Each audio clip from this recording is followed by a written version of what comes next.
ヤクザか。社会のゴミが。なんだとてめえ。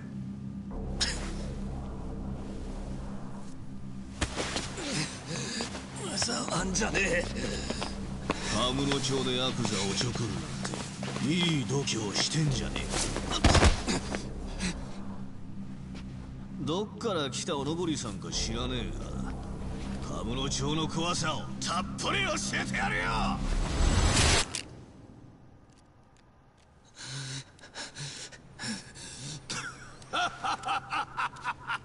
素人がモデルガン出して生きがってんじゃねえよ。どこで買ったんだ？田舎のおもちゃ屋か？あ？おもちゃだと思ってんのか。本物なら撃ってみろよ。ほら、どうした？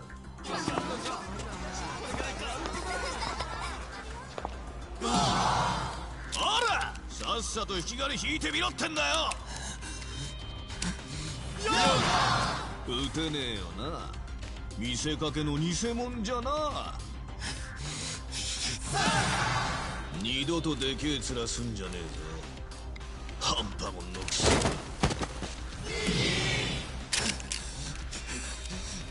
てめえ、いい加減に。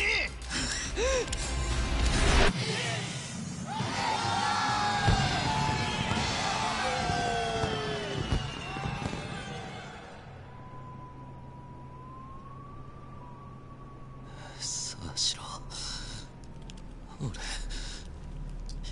っちまった。殺しちまった。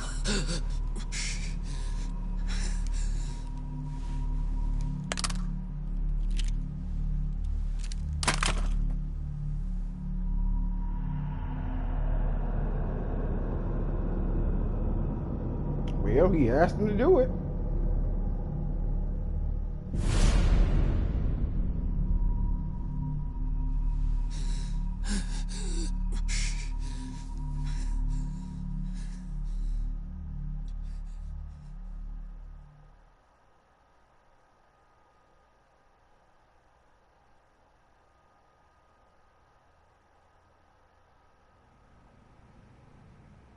その男が鈴森。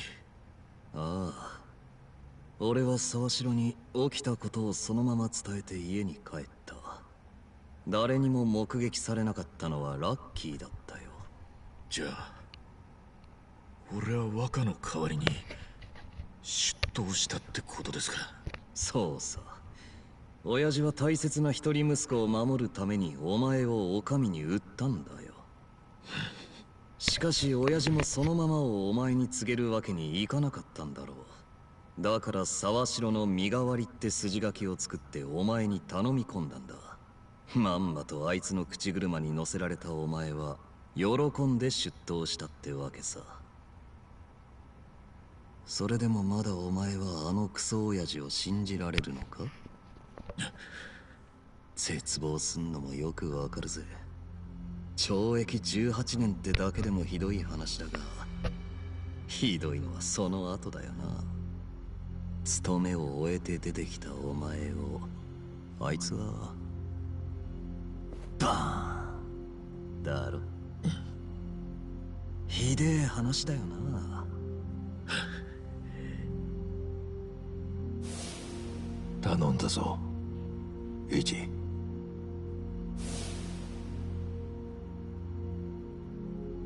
なんとか言えよイチ。それでも俺は荒川のおやっさんを信じてます。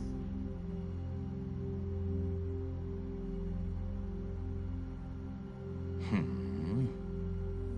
じゃあ俺からも一つ聞かせてくれイチ。お前なんで生きてんだ？なんで偉人町にいる？理由なんて。でも俺はどん底の一番です。どっからでも這い上がってくんのが俺ですから。そうか。まあいい。しかし何年経ってもお前の間抜け面は変わらないな。怒りを通り越して懐かしささえ覚えるよ。嬉しいぜ。そいつは光栄です。俺はてっきり今夜はめられるんじゃないかと思ってたんですけどね。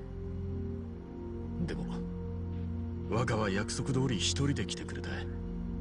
俺も嬉しいです。殺されると思ったか？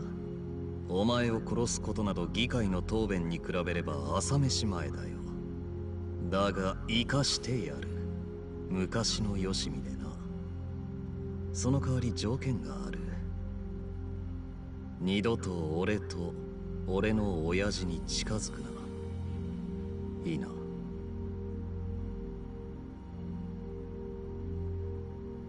じゃあ俺からも若に条件を出させてもらいます。偉人町から撤退して久米の出馬も取り消してください。何？生意気なこと言うようですけど、久米は国会議員の器じゃないっすよ。民事党内でも同じ見解だ。現に後ろ盾がなければあんな世間知らずの若造は落選するに決まってる。だったらなんで久米なんかを出馬させるんですか？俺の価値を知らしめさせるためさ。え？想像してみろ。久米がトップ当選を果たしたら、その時民事党の奴らはどう思う？青木亮の推薦は何の実力もない若者をトップ当選させるだけの力があるのだと理解するだろう。そして青木亮というネームバリューは荻窪にとって変わる価値があると思い知るはずだ。久米は若の引き立て役ってわけですか？選挙とはまさに駆け引きのゲームなんだよ。だったら偉人町再生シェルターもそのゲームの一部に過ぎないってことですか？あのシェルターか？あれはなかなか役に立つ優れものさ。なんたって不法滞在者を一網打尽で捕まえられるんだからな。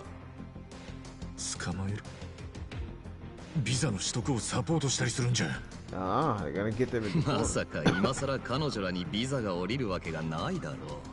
シェルターから入管まではバスで行き、その後はそのまま強制送還だ。それじゃ彼女たちを騙したのか？犯罪者を一掃して偉人町を再生するシェルター。名前に偽りはないね。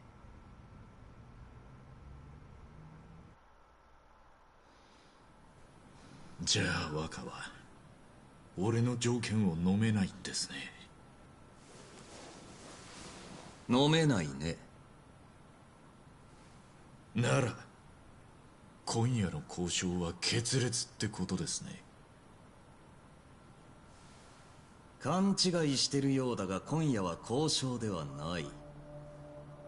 さっきも言ったろう。お前を生かしておいてやるのは俺からの情けだ。それを無下にするなら好きにするがいい。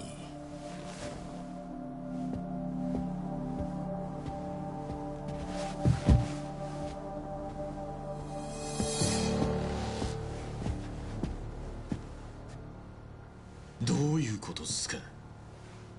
若は一人で来るって聞いてましたが。若の最後の情けを無駄にしやがって愚か者が。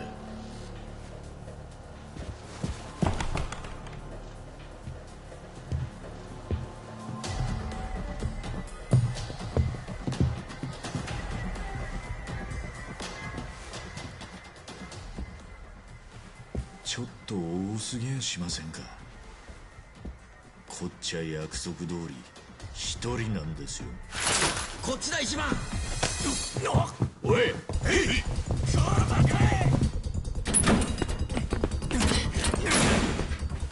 お前らなんでここに？おら、どけどけ！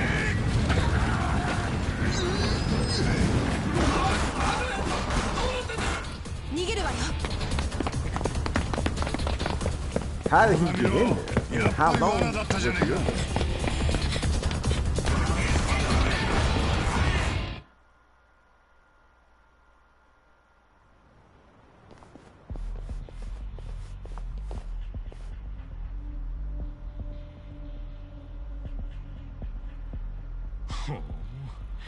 中の連中、内野ゴロを取りこぼしたようやな。わしら控えの出番や。とこ見せて沢城の頭にアピールすんで。すっきれ。おう。40を叩きの軽くひねってあげましょう。私の番ですね。舐めると痛い。はい、寝てんのか。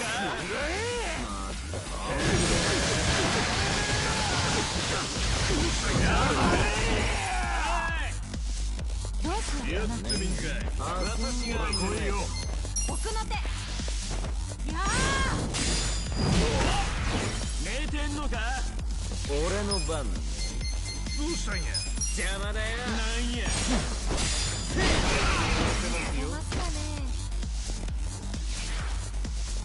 よし、行くぞ。勝てると思う。本気でや寝てんのか。The heck he survived. かかってきなさい。さて。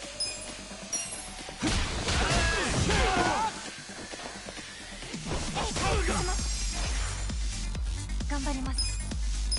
見せてやる。寝てんのか。私がしてみろ。俺の番だな。私の番です。遊んでくんないかな。なめんなよ。行くで。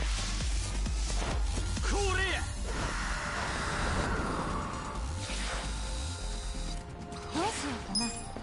奥の手。や俺の番。よし、行くぞ。とっておきだ。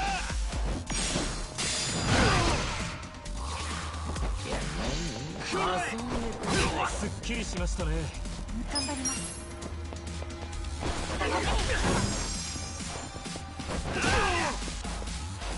さて、痛い目に合わせますよ。俺の番だな。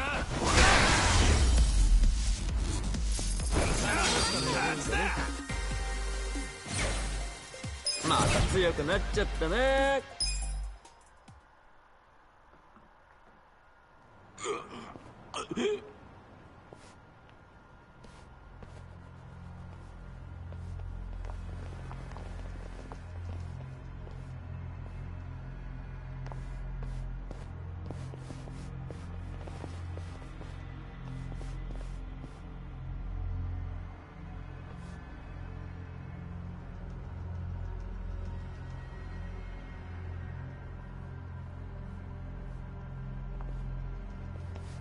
俺相手にずいぶん大げさなんじゃないですか、頭。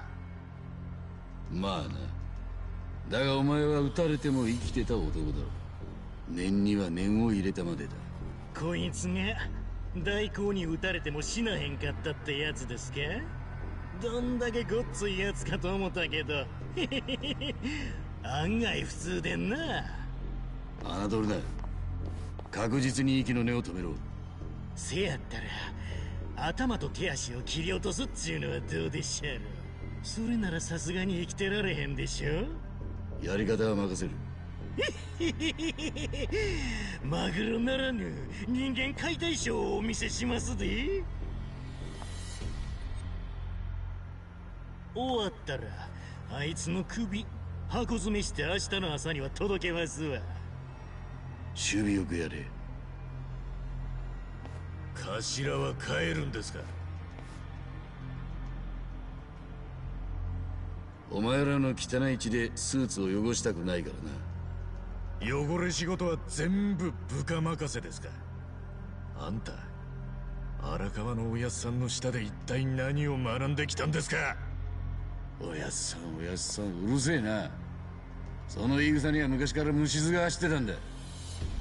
まあまあ言わせたってやりましょう。どうせあいつが物言えるのもあと数分の話やし。おしゃべりは十分だ。さっさとやれ。ほな解体ショーの始まり始まりや。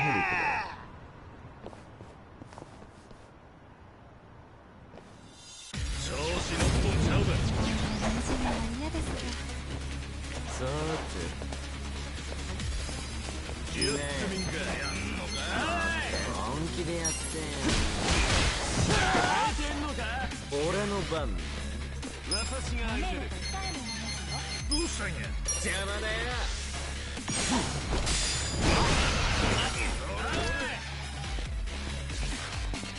怪我しないぞ。遊んでくんないか。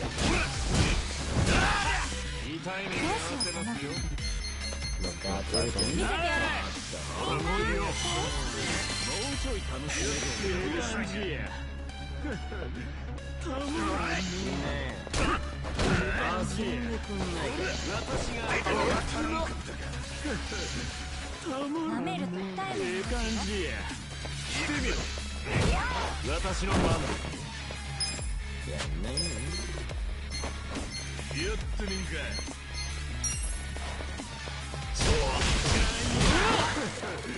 たまらんね。俺の番だな。どうしたんや。出ると思ってるよ。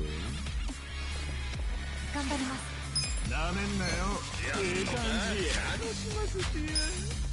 I know you think you're gonna kick me in the stomach and get away with that. I know you think you're gonna do that. さて痛い目に合わせますよ。さてみんな遊んでくんないか。たまらんね。これや。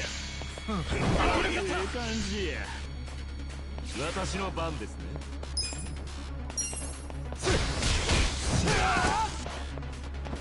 勝てると思ってる。どうしようかな。やるか。かかってきなさい。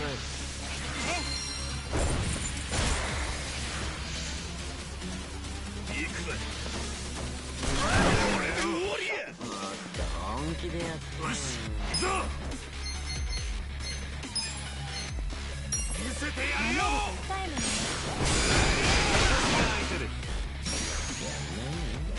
俺の番。邪魔だよ。私に勝てましたね。これや。さて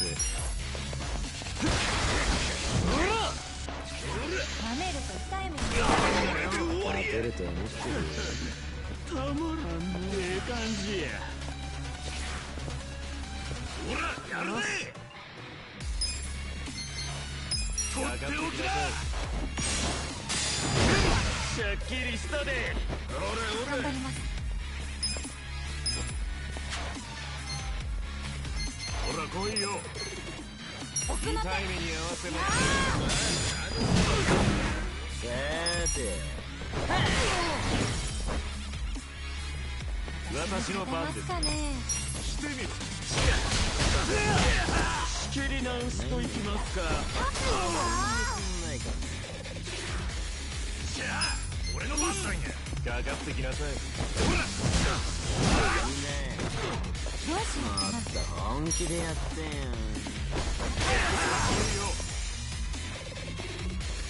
さて遊んでくれないかね。これで終わりや。俺の番。やってみんか。叩きのめす。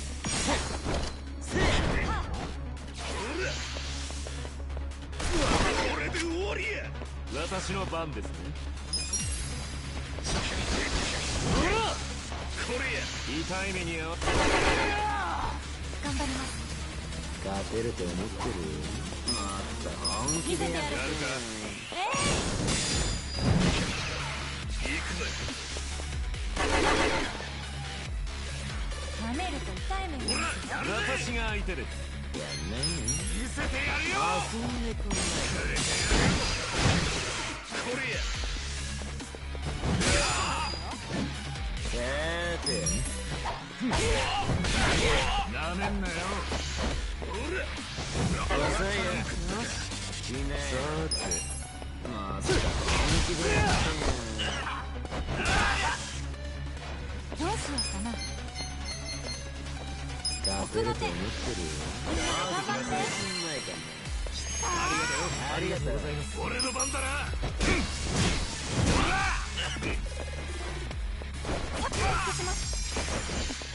行くぜ。俺の番。Okay.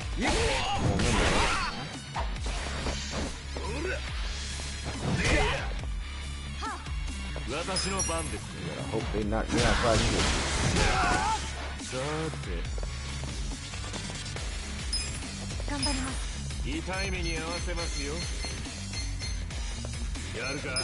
見せてやる。それでもどうぞ。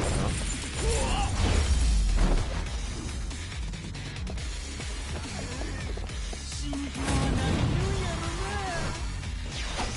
私に勝てますかね。よし、行くぞ。どうしたんや。名店の大とっておきだ。私が褒めると痛い目見ますよ。さてほら来いよ。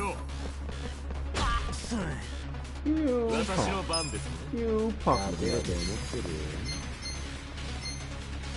私に勝てますかね。どうしようかな。なめんなよ。かかってきなさい。俺の番。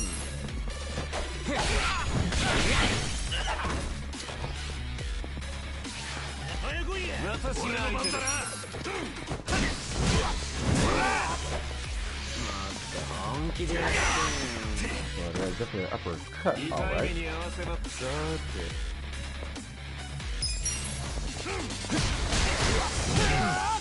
遊んでくんないかな。奥の手。やさてやるか。邪魔だよ。 But he went left from that. 私の番ですね。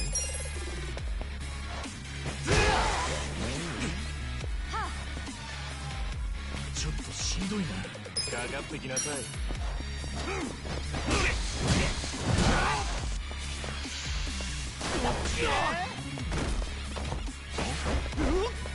怪我します。どうしようかな。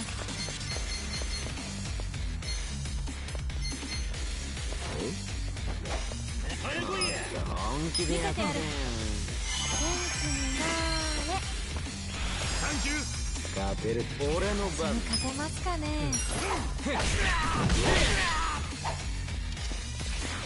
立て直さねえと。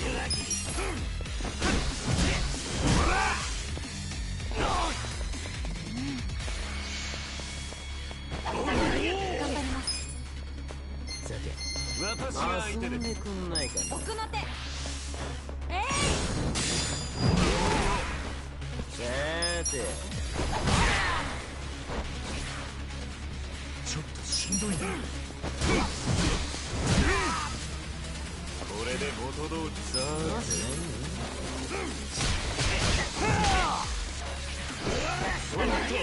ようかな。見せてやる。かかってきなさい。本気でやって私の番です。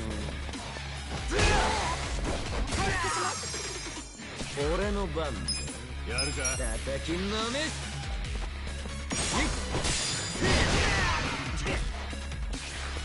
痛い目に合わせます。さて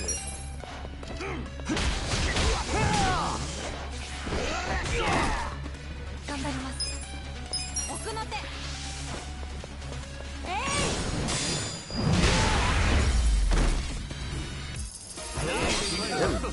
Heck out of people. Rising Dragon Belt. Swiss watch? What the heck? テンション上がりますね。いいじゃない。 Tiger's Bane Palm.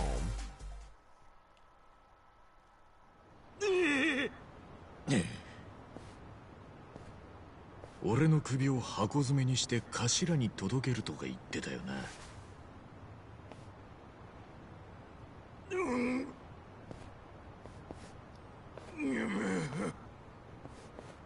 頭も驚くだろう。箱の中におめえの首を見たらな。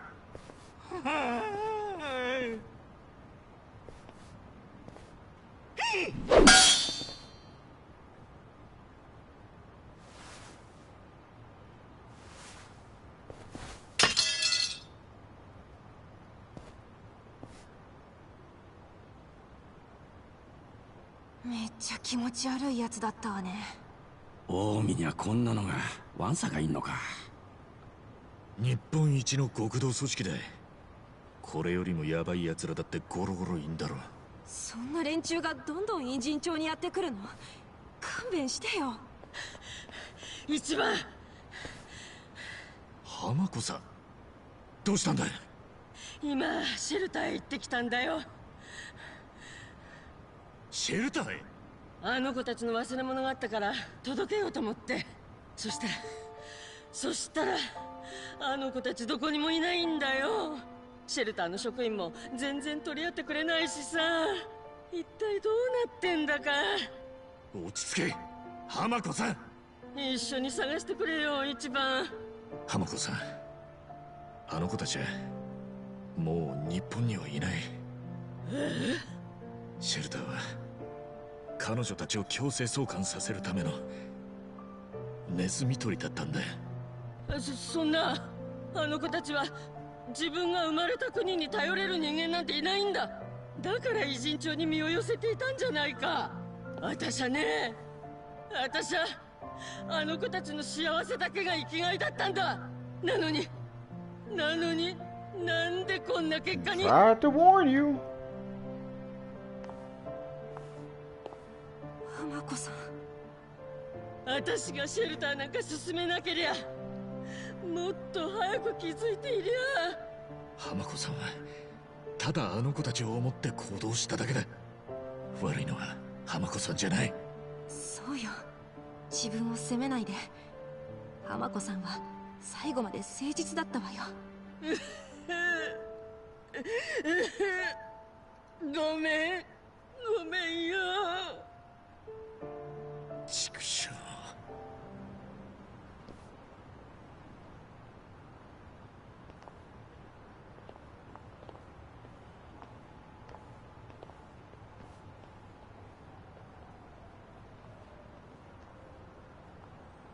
浜子さん、ひとまず休ませたわ。ありがとう、さっちゃん。どんどん偉人帳がぶっ壊れていくな。范純義が言ってたの覚えてるか？俺たちも行く当てがあるなら出て行った方がいいって。本当に考える時かもしれねえぞ。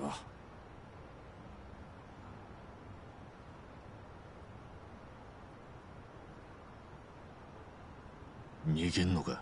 だってよ、もう取り返しがつかねえとこまで来ちまってんじゃねえのか。取り返しがつかねえか。ちなみにナンバーはどっか行く当てがあんのか？いや、すぐには思い浮かばないけどよ。足立さんは？親もとっくに亡くなってるし、今さら行く当てって言われてもな。最後はとてもじゃないけど、妹とお父さんを置いて出ていけないわ。じゃあ決まりじゃねえか。決まり？何が？みんなここから出ていけるような状況じゃねえ。そりゃ俺たちもコミジルもリュウマンもみんな同じだ。だったら抗うしかねえだろ。取り返しがつかねえってんならなおさら取り返してやろうじゃねえか。でも賞賛があんのか？そんなもん必要ねえ。昔荒川のおやっさんに言われたよ。賞賛があって殴りに行くのはただの弱い者いじめだってな。でも賞賛もなしに殴りに行くってのはただの無鉄砲ってもんだろ。ちげえよ。賞賛なんて考えらんねえ強いもんに立ち向かう。それが本当の喧嘩だ。俺らの敵は民事党に近江連合。日本の表と裏のてっぺんだ。ちょうどじゃねえか。思いっきり喧嘩してやろうぜ。日本の表と裏の頂点に喧嘩か。な、さすがに足立さんもビビっちまってんの？バカ言え、相手に不足はねえ。やってやろうじゃねえか。ただその表の頂点ってのに警視庁も加えてくれねえか。そうだった。もちろん分かってるって。よっしゃ。たく呆れるくらいどうしようもない人たちよね。まったくだ。でも好きなんでしょ。うん、そんな自分にも呆れちまうよ。ナンバーさっちゃん、俺らと一緒に。はいはい、もう結論出てるから。さすがは俺たちの仲間だ。でもナンバーはどうなんだ。お前は弟さんの無事が確保されたことだし、結婚の話だって。 Are they gonna show his brother at A point? 俺がそんなに薄情に見えるか。こうなりゃ地獄の果てまで一緒に戦って弟の結婚式のスピーチのネタにしてやるぜ。決まりだな。どいつもこいつも今に見てろよ。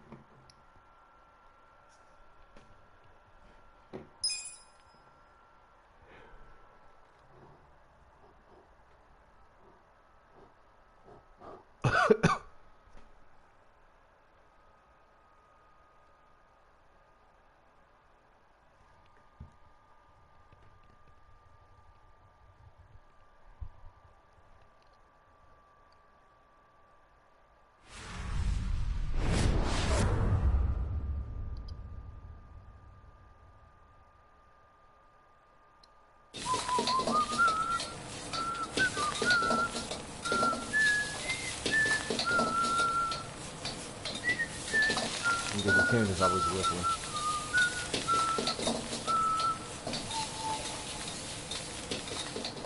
おい、お待たせ。まだあんのか。こんなに食えねえぞ。大丈夫ですって会長。食うのは若い俺らに任せてくれりゃ。私らはまだ全然いける。心配いらないよ。いただきます。さっきから食ってばっかで何も話せてねえじゃねえか。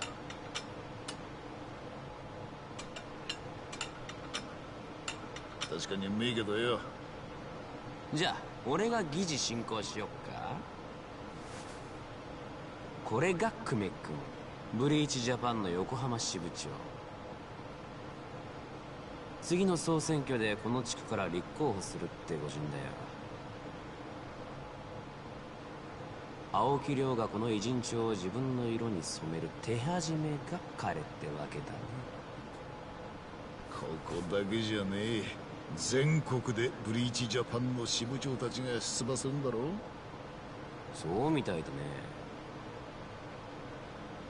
はあ、となりゃもはや日本中がなるようにしかならねえ。今青木知事の人気に対抗できる勢力はどこにもねえんだからな。ちなみに星野会長は久米は当選確実って読み？まあな、久米は絶大な青木人気の後ろ盾だけじゃなくサポートも全力でやってもらえるだろうからな。やはり手がてえとこだろうな。ああ、しかも青木亮にとってここ偉人帳は特別な意味を持つからな。かつて荻窪豊の王国だったこの町を取ってこそその後継者を守れるということは誰より理解しているはずだ。そうだな。たとえ日本中の他の地域で民事党が勝ったとしてもこの偉人帳を取らねえと意味はねえ。どんな手を使ってでも勝ちに来るだろうな。そうだね。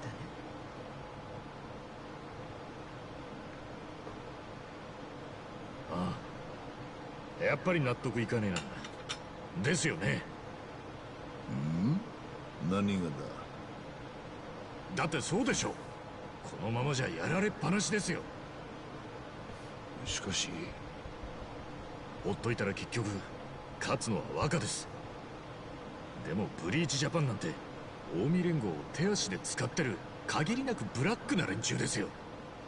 そんなのが偉そうにグレーゾーンの排除だとかヒーロー気取りで抜かしやがって、おまけにこのまま日本を牛耳るだなんて、そんなの納得いくわけねえでしょ。だが相手は政治家だぞ。さすがにその領域に手出しは。情けねえこと言うなよ。あんたたちは自分らなりのやり方でずっとこの町の弱いもん守ってきたんじゃねえのか。そりゃ偽札作って偉人帳の均衡を保ってきたことはお世辞にも褒められることじゃねえよ。でもあんたらみんなこの町の世話になってこの町に恩があるって気持ちに嘘はねえんだろ。それに偽札の話だって最初に持ちかけてきたのは荻窪だ。でもここにいる誰一人として金儲けがしたくてその話に乗ったんじゃねえ。元はといえこの町で起こる抗争を止めるためだ。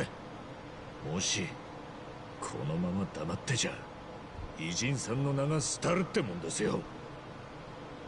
おい、ちょっと言い過ぎじゃねえか。調子に乗ると私も黙ってられないね。ちょっと待った。僕は春日君に同感だね。お前。俺らは確かにグレーゾーンの住人だよ。表だって自慢できる生き方もしてこなかった。でも自分の部下や家族を食わせるっていうプライドだけはあったよ。それについちゃ孫妃も同じじゃない。今ここで引くってことは自分らの過去を丸ごと否定することだよ。そう。俺は半品リューマン全員の命をあんたに預けたんだぜ。このままじゃカッコつかねえだろ。ここは新しいリーダーの最初の仕事だと思って力貸してくれ。分かった。越野会長、俺からも改めてお願いします。お知恵をお貸しください。ああ、分かったよ。ったくただご馳走するって言われてきたんだがな。すっかり乗せられちまった。ただほど高いものはないからね。よし、じゃあ行ってやりましょう。調子に乗ってる若造に一矢報いてやるか。でも手始めにどうするか。そうだね、目標を定めないと。そこはやっぱ決まってるでしょ。あ？何？若のメンツを潰すことさ。つまりこの町の選挙で久米が落選すりゃいい。久米を落選させる？どうやって？いやまだそこまでは分かんねえですけど、でももしやれたらざまあみろって感じですよね。簡単に言うんじゃねじゃあ襲って立候補できない体にでもするか。ならうちの暗殺部隊が。殺す気かよ。抵抗されれば最悪の場合は。そういうのはダメ。それにそんなことしてもすぐ次の立候補者を立てるだけだよ。向こうは勝つまでやめる気はないでしょ。勝つまでやめないか。お、それだ。え？つまりこっちが普通に選挙で勝ちゃいいんだ。久米より票を取れる候補者立てて思いっきり任す。でなきゃ若の花は明かせねえ。まあ筋は通っちゃいるが、久米より票を取れる人間と言われても。ま、相手は久米っていうより青木亮の人気が票の源泉だけどね。星野会長、誰かお心当たりはありませんか？あいにく思い当たる人間はいねえな。今まで荻窪という存在が大きすぎたせいでこの町やまともな対抗馬が育たなかったからな。選挙の時はいつも形ばかりの対立候補がいただけだった。じゃあいっそ星野会長が出馬ってのはどうです？なんだと？だって地元じゃ顔も広いし貫禄もあるし。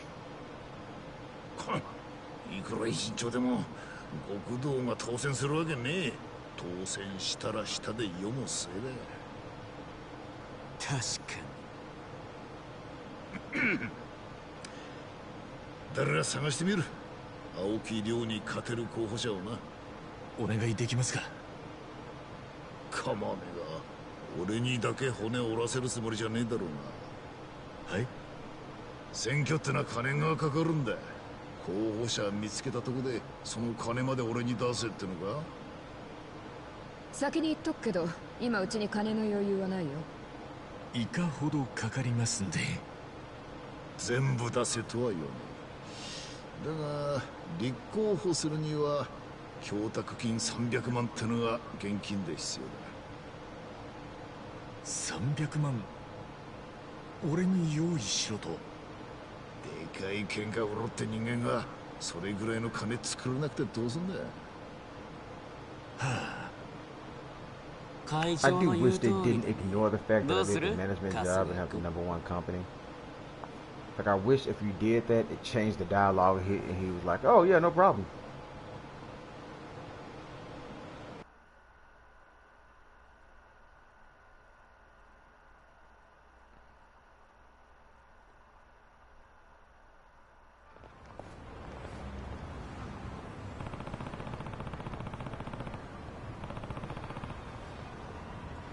I mean, that is exactly pocket change.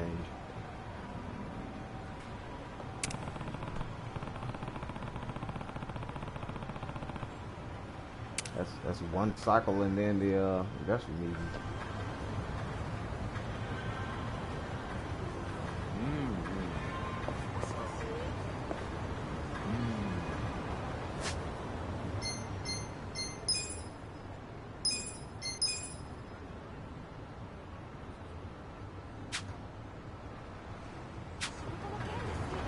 That can be done in one cycle and then an investment meeting. So I'll just handle that next time.